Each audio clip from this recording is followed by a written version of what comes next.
Power Trading vous offre cette formation au trading. Les risques du trading. Le trading, bien qu'offrant des opportunités de profit significatives, comporte plusieurs risques notables. Premièrement, le risque de marché, inhérent aux fluctuations des prix, peut entraîner des pertes substantielles, surtout dans des marchés volatiles. Le levier financier, souvent utilisé pour augmenter les gains potentiels, peut également multiplier les pertes, rendant la gestion prudente du capital essentielle. De plus, le risque de liquidité peut survenir dans des situations où vendre une position rapidement à un prix de marché acceptable devient difficile, affectant potentiellement les résultats de trading. Un autre aspect à considérer est le risque émotionnel. Le trading peut être stressant et les décisions prises sous l'influence d'émotions fortes, comme la peur ou la cupidité, peuvent conduire à des choix imprudents. L'excès de confiance après des gains successifs peut également inciter à prendre des risques excessifs.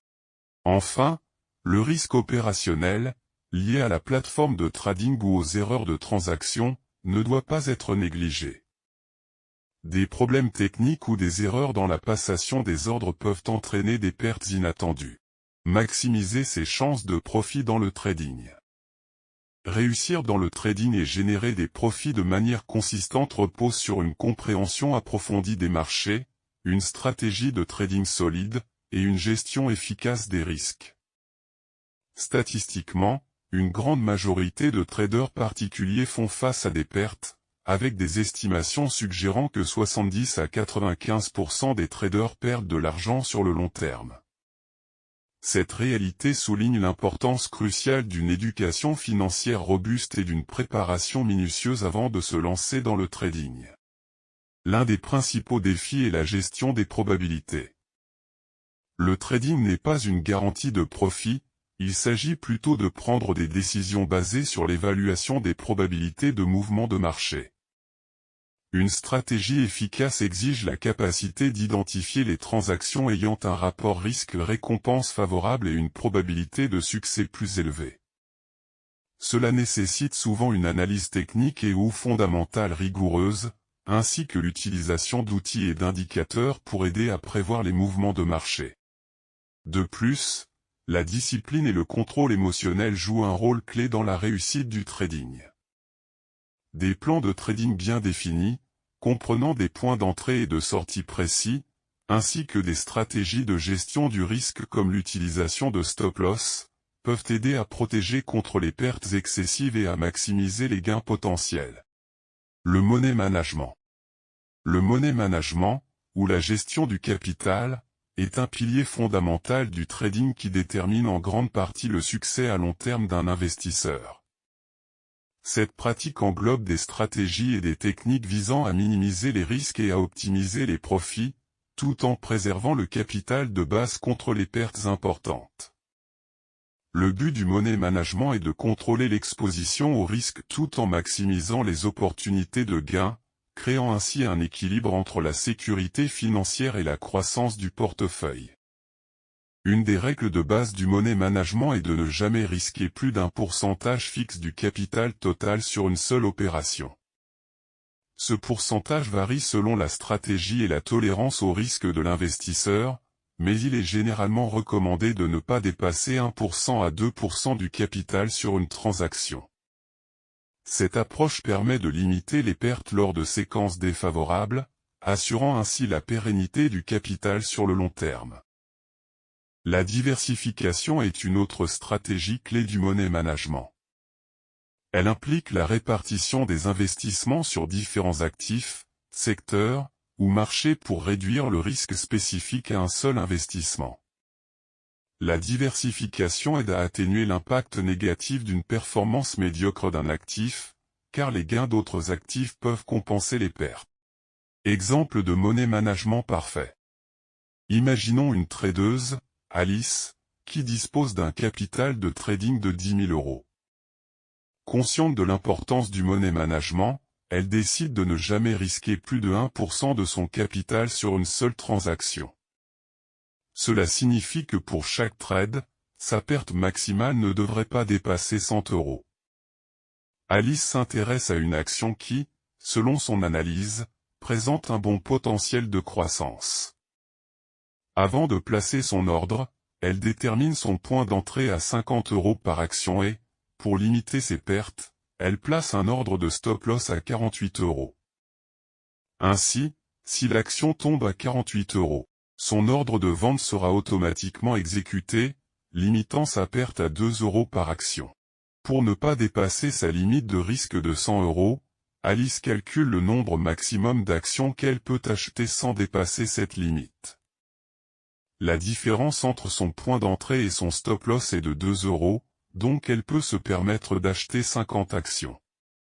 100 € de perte maximale divisé par 2 € de perte par action.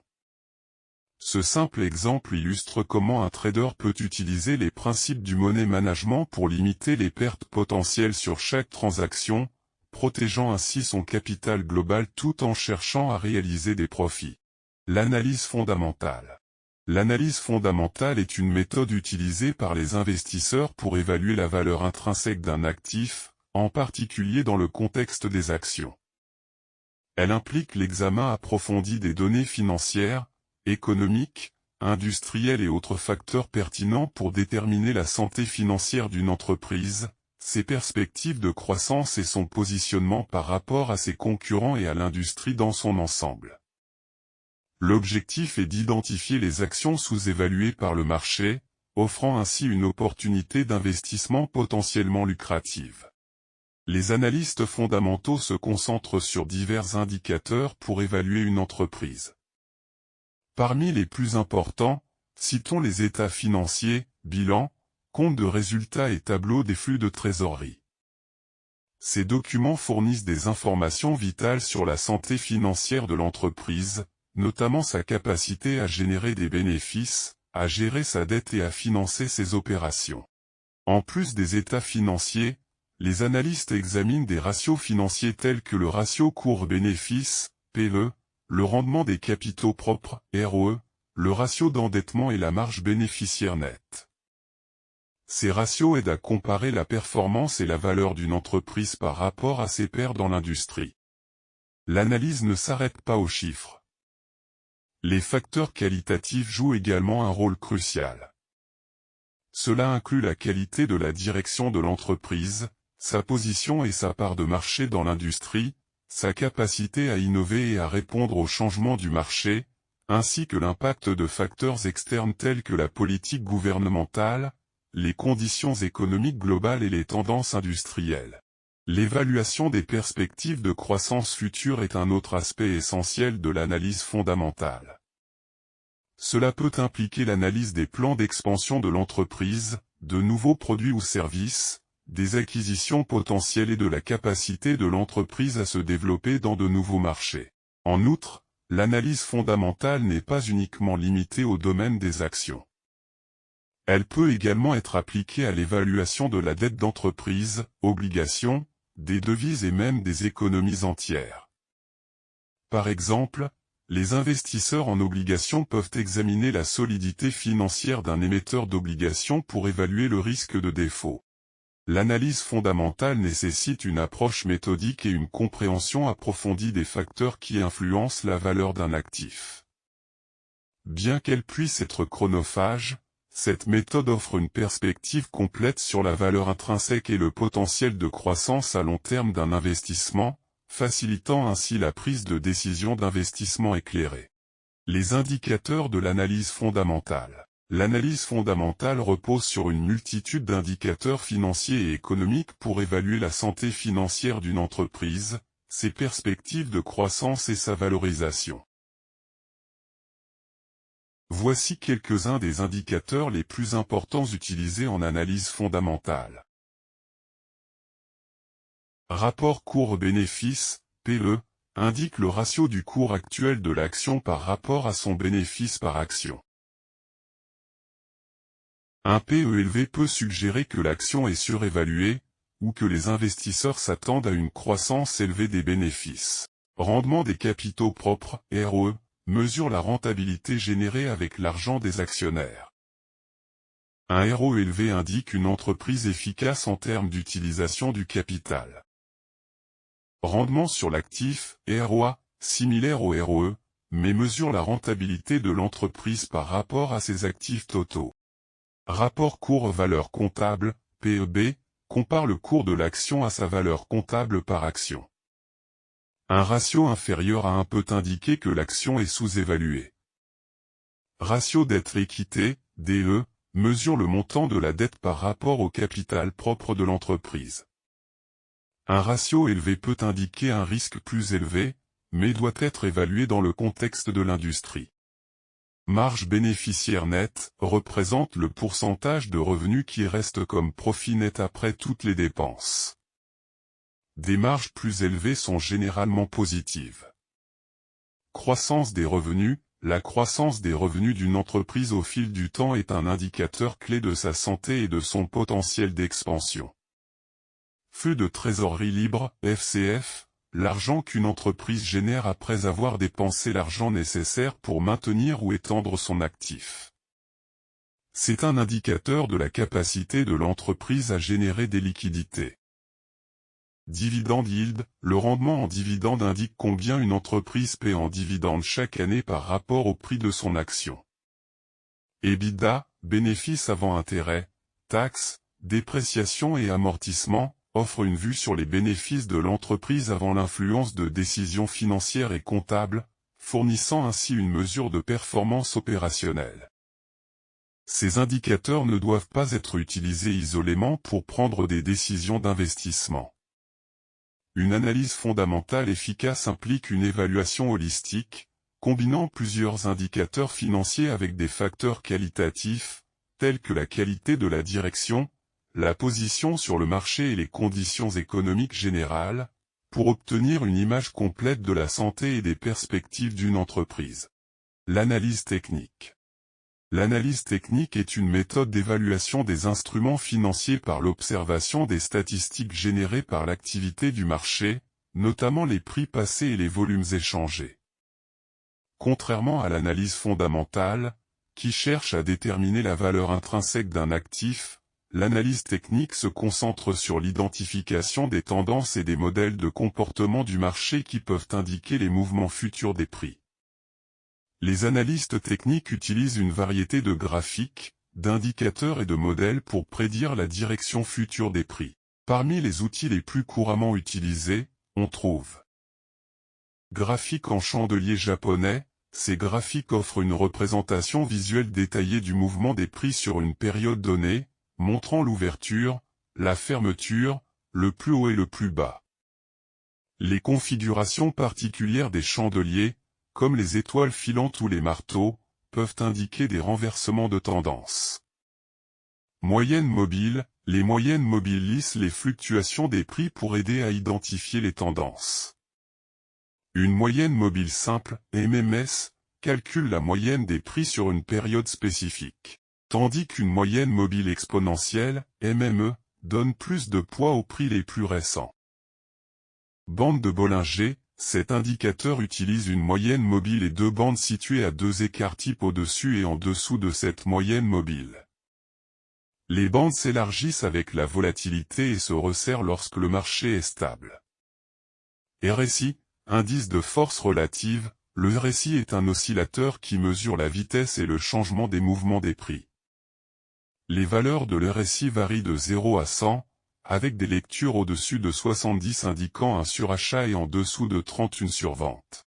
Bande de Bollinger, cet indicateur utilise une moyenne mobile et deux bandes situées à deux écarts type au-dessus et en dessous de cette moyenne mobile. MACD, Moving Average Convergence-Divergence, le MACD suit la relation entre deux moyennes mobiles d'un prix. Lorsque la ligne MACD croise au-dessus de la ligne de signal, cela peut indiquer une opportunité d'achat, tandis qu'un croisement en dessous peut signaler une opportunité de vente. Les analystes techniques croient en la théorie de Dow, qui stipule que le marché prend en compte toutes les informations disponibles et que les prix se déplacent selon des tendances identifiables et répétables. Selon cette perspective, en examinant les tendances passées et les modèles de comportement du marché, il est possible de prévoir les mouvements futurs des prix. Un principe clé de l'analyse technique est que l'histoire a tendance à se répéter. Les analystes cherchent des modèles de prix historiques, tels que les triangles, les têtes et les épaules, et les doubles sommets et fonds, qui sont censés se répéter au fil du temps. Bien que l'analyse technique puisse être extrêmement utile pour prévoir les mouvements à court terme des prix, elle est souvent critiquée pour son incapacité à prendre en compte les facteurs fondamentaux affectant la valeur d'un actif. Pour cette raison, de nombreux investisseurs choisissent d'utiliser une approche combinée, intégrant à la fois l'analyse technique et fondamentale dans leur processus décisionnel. Les indicateurs de l'analyse technique. L'analyse technique utilise un large éventail d'indicateurs pour aider les traders à prévoir la direction future des prix des actifs. Voici une sélection des indicateurs les plus courants, y compris les vagues d'Elliott et l'Ichimoku, entre autres. Vague d'Elliott, basée sur la théorie que les marchés se déplacent en cycles répétitifs, ou vague, due au comportement collectif des investisseurs.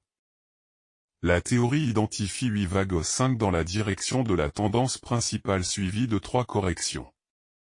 Ces vagues sont censées refléter le sentiment naturel des investisseurs et peuvent être utilisées pour prédire les mouvements futurs du marché. Ichimoku Kinko-yo, Ichimoku Cloud, un indicateur tout en un qui fournit des informations sur la résistance, le support, la direction de la tendance et le momentum. L'Ichimoku est composé de 5 lignes principales, Tenkan-sen, Kijun-sen, Shinku-span A, Shinku-span B, et Shinku-span, et aide à visualiser la dynamique du marché. Ces vagues sont censées refléter le sentiment naturel des investisseurs et peuvent être utilisées pour prédire les mouvements futurs du marché. Moyenne mobile, et même les moyennes mobiles lissent les données de prix pour créer une ligne unique qui montre la tendance. Les types courants incluent la moyenne mobile simple, MMS, et la moyenne mobile exponentielle, MME. Les croisements de MMS à MME sont souvent utilisés pour identifier les changements de tendance. MACD, Moving Average Convergence-Divergence. Cet indicateur suit les relations entre deux moyennes mobiles du prix d'un actif. Le MACD est utilisé pour identifier les tendances du marché, les moments de surachat ou de survente, et les retournements potentiels. RSI, Relative Strength Index, un oscillateur qui mesure le degré des récentes hausses et baisses des prix pour évaluer les conditions de surachat ou de survente d'un actif. Une valeur de RSI au-dessus de 70 indique un surachat, tandis qu'une valeur en dessous de 30 suggère une survente. Bande de Bollinger, cet indicateur utilise une moyenne mobile avec deux bandes de trading placées au-dessus et en dessous d'elle. L'écartement des bandes peut aider à déterminer la volatilité du marché et à identifier les conditions de surachat ou de survente. Stochastique, un indicateur de momentum qui compare le prix de clôture d'un actif à sa gamme de prix sur une certaine période. Comme le RSI, il est utilisé pour identifier les conditions de surachat et de survente. Fibonacci retracement, un outil utilisé pour identifier les niveaux de support et de résistance potentiels, basé sur les ratios dérivés de la séquence de Fibonacci. Les retracements de Fibonacci sont souvent utilisés pour identifier où un retracement pourrait s'arrêter et la tendance principale reprendre. Stochastique, un indicateur de momentum qui compare le prix de clôture d'un actif à sa gamme de prix sur une certaine période. ADX, Average Directional Index, mesure la force d'une tendance sans tenir compte de la direction. Un ADX supérieur à 25 indique généralement une forte tendance, soit haussière soit baissière. Ces indicateurs peuvent être utilisés seuls ou en combinaison pour développer une stratégie de trading. Il est important de se rappeler qu'aucun indicateur n'est parfait et qu'ils doivent être utilisés dans le contexte d'une analyse globale du marché. Les figures chartistes. Les figures chartistes, ou patterns graphiques, sont des formations de prix identifiables sur les graphiques boursiers qui aident les traders à prévoir les mouvements futurs des marchés. Ces figures se basent sur la psychologie du marché et la théorie selon laquelle l'histoire a tendance à se répéter. Elles peuvent être classées en deux catégories principales, les patterns de continuation et les patterns de renversement. Les patterns de continuation suggèrent que la tendance actuelle va persister après la formation de la figure. Des exemples incluent les drapeaux, les fanions, et les triangles symétriques. Ces figures se forment généralement lors d'une pause dans le marché avant que la tendance initiale ne reprenne. Les patterns de renversement indiquent un potentiel changement de la tendance actuelle. Parmi les figures les plus connues, on trouve les têtes et épaules, ainsi que leur inverse pour les renversements haussiers, les doubles sommets et les doubles creux, et les étoiles du matin ou du soir pour les marchés de chandeliers. Ces formations sont cruciales pour les traders cherchant à identifier les points de retournement du marché. Reconnaître ces figures chartistes nécessite de l'expérience et une analyse attentive des graphiques de prix. Utilisés judicieusement avec d'autres indicateurs techniques, les patterns graphiques peuvent offrir des insights précieux sur les intentions futures du marché, aidant les traders à prendre des décisions plus éclairées.